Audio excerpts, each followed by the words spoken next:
জাতীয় দলে আর খেলছি না, আফ্রিদিকে জানালেন তামিম। 1 বছরেরও বেশি সময় ধরে জাতীয় দলের বাইরে তামিম ইকবাল। আদৌ কি তিনি ফিরবেন বা কিংবা অবসর নিচ্ছেন, সেই ধোঁয়াশা এখনও কাটেনি। এরই মধ্যে গুঞ্জন ছড়িয়ে পড়েছে চ্যাম্পিয়ন্স ট্রফিতে দেখা যেতে পারে তামিম ইকবালকে। আসলে কি তামিম চ্যাম্পিয়ন্স ট্রফি দিয়ে জাতীয় দলে ফিরবেন? বাংলাদেশ দলের সাবেক অধিনায়ক কদিন আগে বিপিএলের ম্যাচের পর ইঙ্গিত দিয়েছিলেন জাতীয় দল নিয়ে আর ভাবছেন না তিনি। চ্যাম্পিয়ন্স ট্রফিতে খেলার ব্যাপারে বিসিবির পক্ষ থেকে তার সঙ্গে যোগাযোগ করা হয়নি, তিনি নিজেও থেকে যোগাযোগ করেননি, এমনটাই জানিয়েছিলেন তামিম। তারপরও দেশের ওপেনারকে চ্যাম্পিয়ন্স ট্রফির দলের দেখার অপেক্ষায় ভক্ত সমর্থকরা।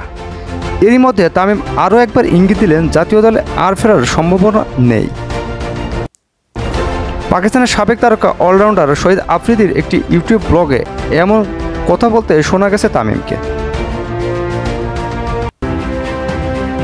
আফ্রিদি তামিমকে জিজ্ঞাসা করেছিলেন, তুমি কি একেবারেই অবসর নিয়েছ?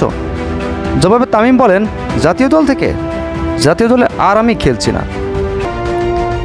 পরে এক পর্যায়ে তামিমও আফ্রিদিকে জিজ্ঞাসা করেন তার রাজনীতিতে আসার কোনো সম্ভাবনা আছে কিনা। জবাবে পাক কিংবদন্তি মজা করে উত্তর দেন, আরে তোমাদের অবস্থা তো দেখছি, আমি রাজনীতিতে আসছি না। স্পোর্ট ডেস্ক, আব্দুল আওয়াল। সবসময় সব ধরনের স্পোর্ট নিউজ পেতে আমাদের চ্যানেলটাকে প্লিজ সাবস্ক্রাইব করে রাখুন।